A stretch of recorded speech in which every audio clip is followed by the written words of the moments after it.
for this conversation on environmental justice and the intersection of love and justice and righteousness and what it means to the legacy of Dr. King, to the legacy of the King Center. And today I have some very special guests that will be joining us. First and foremost, I'd like to introduce Chandra Farley. Chandra is with the Partnership for Southern Equity. She's on the front lines of our community fight for fairness, for equity, for opportunity, and for environmental justice in our communities, regardless of what zip code. She's out of Atlanta, Georgia, and she's going to be joining us today. Also, we have Kodra, who will be with us from RISK, which is a data analyst organization that focuses not only on the inequities of environmental justice issues, but focuses on how we can strengthen our communities and how we can strengthen conversations that bring more opportunity into our communities as it relates to environmental justice. And lastly, but not least, Mr. Mustafa Santiago Ali, who was a long-serving member with the Environmental Protection Agency, but serves with the National Wildlife Federation on an array of opportunities, including partnerships. He's a friend of mine. He's a phenomenal gentleman. These three individuals will be joining us to talk about the intersection of love and the environment, environmental justice, and their passion for what they do. So at this time, let's bring them up. How you doing, Chandra? Evan, good to see you. Mustafa, I saw you last night, man. So first of all, I want to thank you. And I want to start this conversation off in the time that we have going to Chandra. And I want you to really give us this opportunity to talk about justice and the environment and what that means in a city like Atlanta that has the largest income inequality gap in the country, but also faces hardships as it relates to environmental justice. So can you just kick us off with a perspective, your perspective of environmental justice and why it is important today, tomorrow, and for every day we have strength to fight for our communities that are being underserved and underrepresented? Absolutely. Thank you so much, Daniel. I'm super blessed and receiving all of this love. I've been able to listen in a lot today and have really had my heart filled and heart warmed. And we're obviously on to my favorite subject, which I have learned so much about. Here in the city of Atlanta, I feel like we can frame environmental justice by starting with the city too busy to hate is also the one that's too busy to love, which is why I think that this conversation is so important today.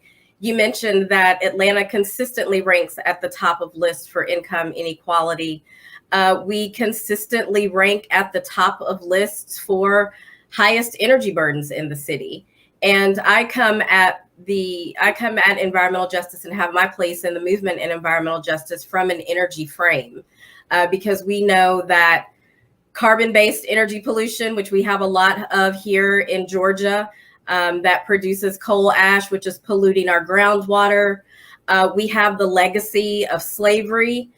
We have the legacy of the interstate highway system, which split our communities and situates Atlanta in between and dissected by 4 major interstates that brings environmental pollution from trucks and heavy freight into our communities, which brings asthma rates, which means that the legacy of redlining in the city of Atlanta, which was also exacerbated by that interstate highway system, means that our Black communities, almost 80%, are situated at the intersection of that highway system and experience energy burdens, which is the proportion of household income to their bills, at 4 to 5 times that of those in Northwest Atlanta, wider, wealthier zip codes. And the thing about what you're saying, the thing about what you're saying, Chandra, that I don't want you to gloss over is the fact that when you talk about that, it's not just limited to Atlanta.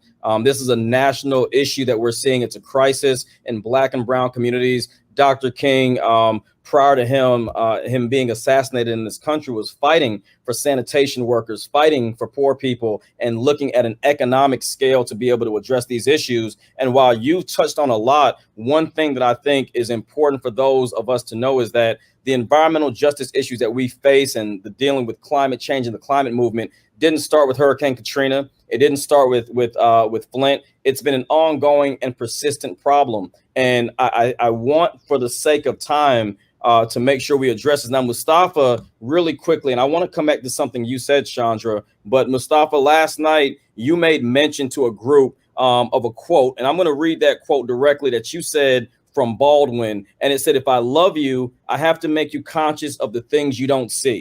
And too often, Chandra just mentioned asthma, which I wanted to pause there because too often we're not realizing how the environment that we lived in, many times based on our zip codes, has an adverse effect on our lungs, on our children's ability to grow, on our children's ability to develop. So can you touch, Mustafa, on why this is so important, especially coming out of a pandemic? I mean, we're still navigating through, but having experienced COVID, how important is it for us to be on the front line of this fight and for organizations like the King Center to take a more active role in making sure people are at the table and not just on the menu?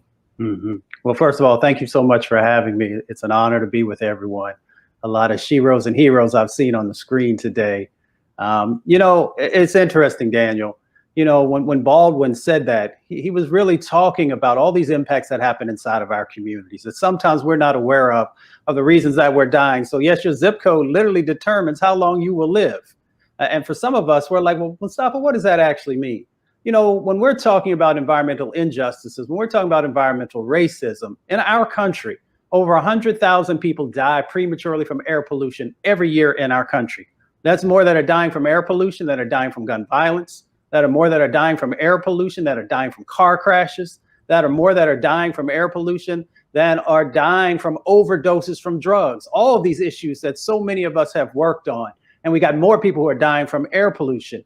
My sister Chandra just shared with you also about asthma. In our country, we got 24 million folks who have asthma, 7 million kids, and disproportionately, it is Black and brown kids who are the ones that are going to the emergency rooms and the ones who are losing their lives and the ones who are missing school because of the attacks that are going on. And it's all tied to the toxins that are inside of their communities, both on the air pollution side on the outside and what's going on the pollution sometimes that's going on inside of people's homes with indoor air pollution. And of course, there are a couple of other drivers, but we know what time it really is. In our country, we got 60 million people, Daniel, who have dealt with unsafe drinking water over the last decade. And once again, it is Black communities, both urban and rural, who are the ones that have the crumbling infrastructures that are being impacted the most. And when we say Flint, Michigan, it's a flashpoint. We got 1.2 million kids in our country who have lead, and there are over 3,000 locations that have lead, higher levels of lead in their water than Flint did. That's how real this is. That's how deadly this is. That's critical. And I'd be remiss if I didn't bring up a quote from Dr. King that says the ultimate measure of a man is not what he does in times of comfort and convenience, but what he does in times of challenge and controversy. The things, Chandra, that you've touched on, the things Mustafa's touched on, are things that take courage, because we know and we know we live with it every day, and we know what it does to our communities. We know how it challenges us. Now, I want to shift over to Evan, because you drive data in many areas, and I think it's very, very important for us to understand. As a matter of fact, you just wrote a report on the wildfires in California and the impact it has on Latino communities. And too often we get climate data, right? But if it's not rooted in love and admiration and respect for communities that are too often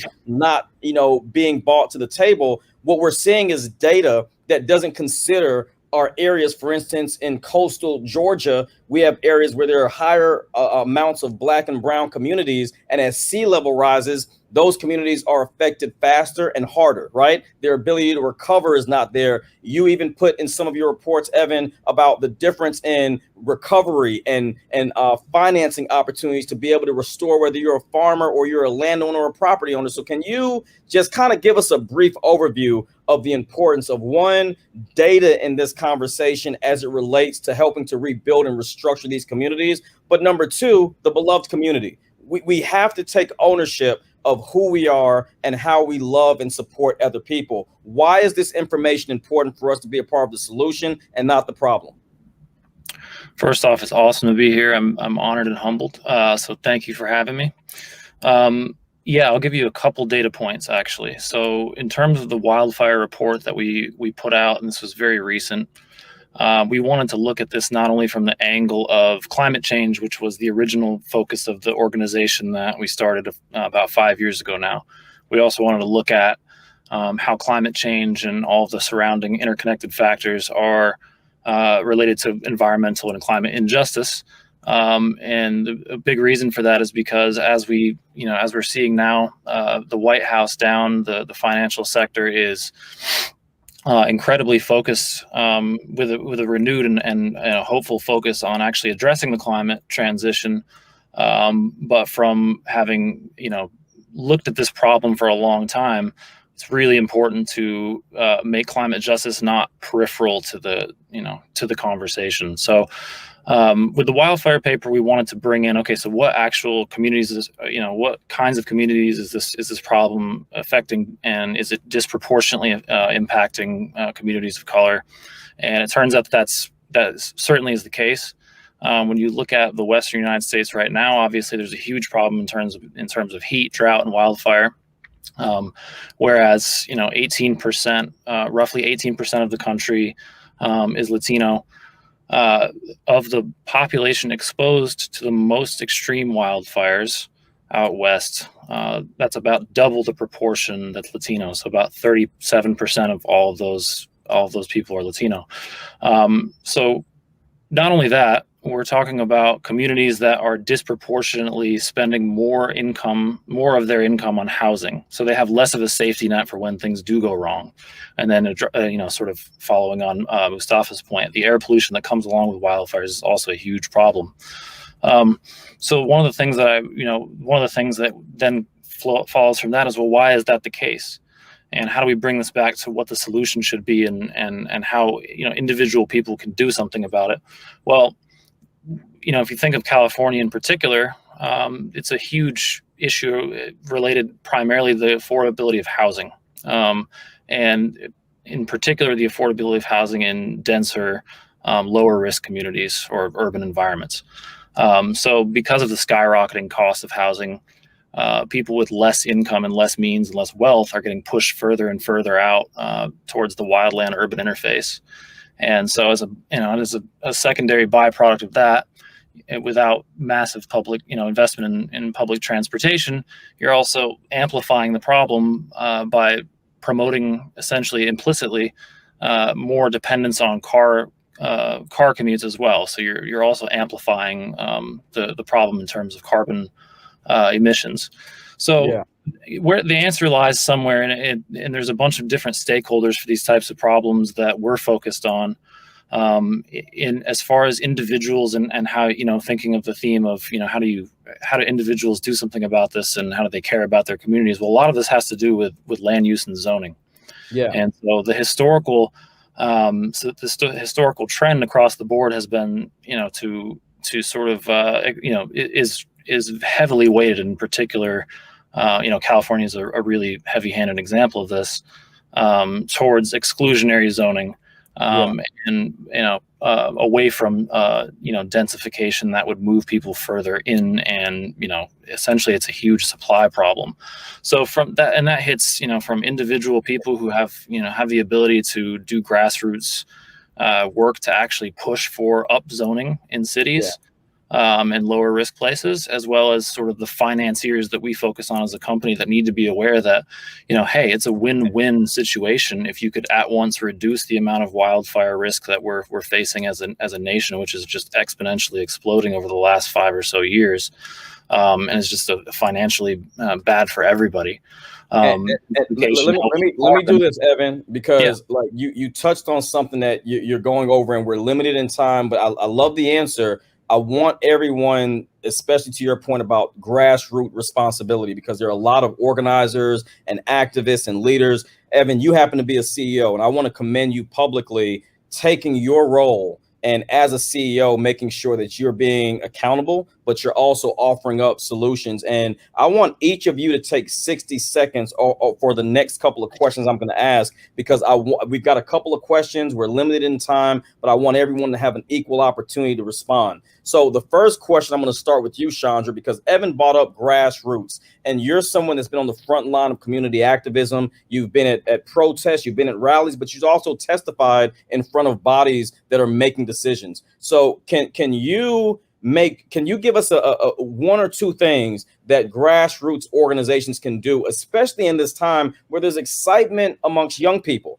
But let's be honest, everyone doesn't know about climate solutions or energy equity. I mean, we're using a lot of terms that the four of us on this call know and we're familiar with. But what are some very simple things organizations, leaders, and activists can do? Take 60 seconds. Just give us some steps, some action items that we can all add to our daily regimen.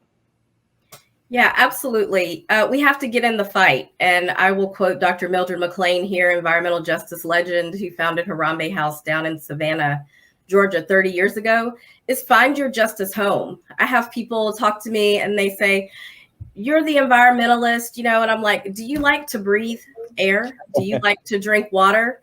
Do you like to eat? You are an environmentalist. And people are talking about climate change. People are talking about energy equity around their quote unquote kitchen table that people like to refer to a lot. But like you said, Daniel, they're just not talking about it in the same way that we are. And I think that's important. So when we have grassroots organizers, people from community having conversations about what they are experiencing, what their everyday pain points are, you ultimately get to a conversation about environment, about climate change, because it impacts every single facet of our daily lives. That's excellent. And so, Mustafa, brother, the one thing I admire about you and that I love about you, man, is that you have been at the White House, you have advised presidents, but then you've gone and you've spoken to 20 people in the community about revitalization, and you've given scholarships, you've given insight, knowledge. We just lost Congressman John Lewis last year. Bernice King, Dr. King continues to carry the legacy of her family, and she's here. But as we see the civil rights generation, in some sense, die off. I mean, many of them that marched with Dr. King are no longer on those front lines. So as this new generation comes up, similar question to what I asked Chandra, what is it that we have to do to make sure that the spirit of the movement is well alive and well in the environmental justice movement that we're all fighting for? We just have to make sure we're creating on-ramps for everybody, letting everyone know that they are valued and that they're needed and that they have skills and blessings that can help to make sure that justice becomes a reality for our communities. So, creatives have a role to play. Athletes have a role to play. Everybody from the youngest child to our elders have a role to play because it's an intergenerational movement. And, when we begin to understand that everybody has the ability to help create change, then we create a platform that makes sure that folks know that when they get engaged, that it's going to be worth their time. And we also get a chance to actually make sure that we're not only just saving our communities, because sometimes we're in such a positioning where we think that all we can do is just save our communities. We can also begin to flip the script and make sure that we're building real wealth inside of our communities. And we should be focused on that element as well as I've often said, we can make sure that we are protecting our health and our wealth. I love it. That gives folks a different paradigm to operate from. And on that, and I'm going to come to you, Evan, with this same question. Mustafa, touch on this really quickly. You just talked about wealth and economics. We're about to see an infrastructure bill and a climate package that's going to probably, over the next 6 years, we'll probably see $4 to $5 trillion. I mean, and that's being modest. That's going to be spent in these communities around infrastructure, development, and opportunity. How important is it from a policy perspective, but also just from a community leadership standpoint? How important are the next couple of deals and legislation that's passed around infrastructure and climate? How important is that to what you just said in our communities? And Evan, I'm going to come right back to you. I want you to answer the same question. How important is this infrastructure package to the conversation we're having right now? Mustafa? We're at a transformational moment in history. We've had a few of them over time. And of course, Dr. King and a number of the other leaders were a part of one of those transformational moments. In this moment, those trillions of dollars, we have something called the Justice 40. So 40% of the benefits of those dollars are supposed to make it back to our communities to not only build capacity, but to begin to revitalize our communities. So that's one side of the equation. The other side of the equation that I share with all of our brothers and sisters is that you need to make sure that you've got a business in place so that you can, access some of these contracting and subcontracting dollars, because if you don't, somebody else will. they will fill that space. And that's another way that we can begin to. And then the third point that I'll close out with, Daniel, is that our vote is so critical. It's critical because it's going to help us over the next couple of years to make sure that we're putting the right people on local governments, on county governments, in the state houses, and on the federal level, who will make sure that the dollars continue to move and that there's real accountability in that process. If there's no accountability in the process, then once again, we're going to continue to lose out. So in this new clean economy and some of these other opportunities around the infrastructure bill and a couple of the other things, we have the chance to actually redirect hundreds of billions of dollars, if not trillions of dollars, back into our communities to make sure that we're really creating real transformation. Thank you so much, Evan. If you want to touch on that, then I want to give everyone a chance to give a brief closing statement, because there's so much information that we've shared today, but I want to make sure that we leave people with something that inspires them and gives them hope in what we're trying to accomplish. Evan, if you can touch on that as well, this infrastructure, man, just take about a minute and just give us your perspective on the importance of this infrastructure, the opportunity we have right now to help to rebuild many of these communities that have been left behind. Absolutely.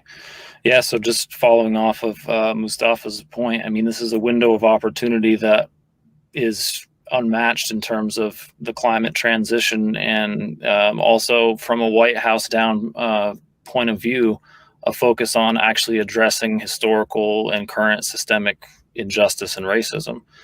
And fortunately, there's a lot of, from a data perspective, which is where I can add something beyond, a little bit different, is, it's actually relatively straightforward to kind of pinpoint communities in the U.S. that, have been disenfranchised.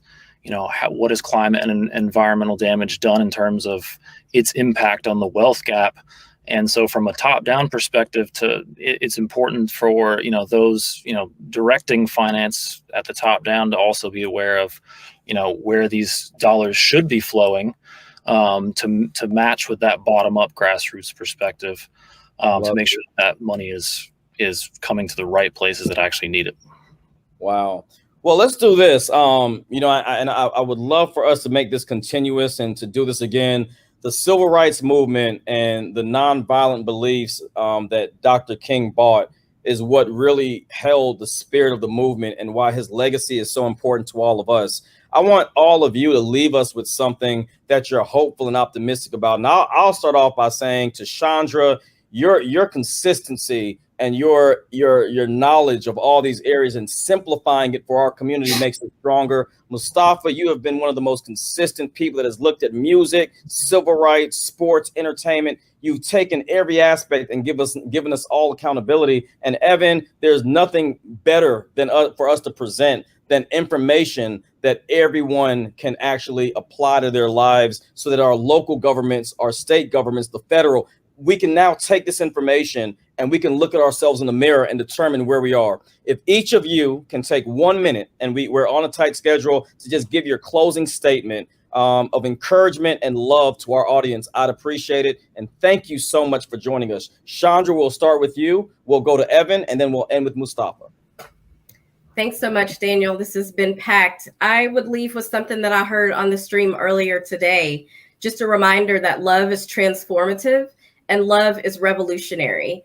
And it is revolution and systems transformation rooted in love that we're going to need to seize upon the transformational moments that we see happening coming out of Congress and at the federal level. We're going to need that love to push back on the constant and mounting attacks on our person, on our democracy, on our civil rights. So just remembering that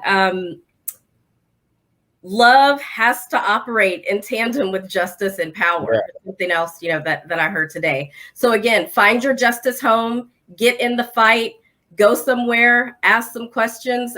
We need all people in this work coming from all perspectives. Agreed wholeheartedly.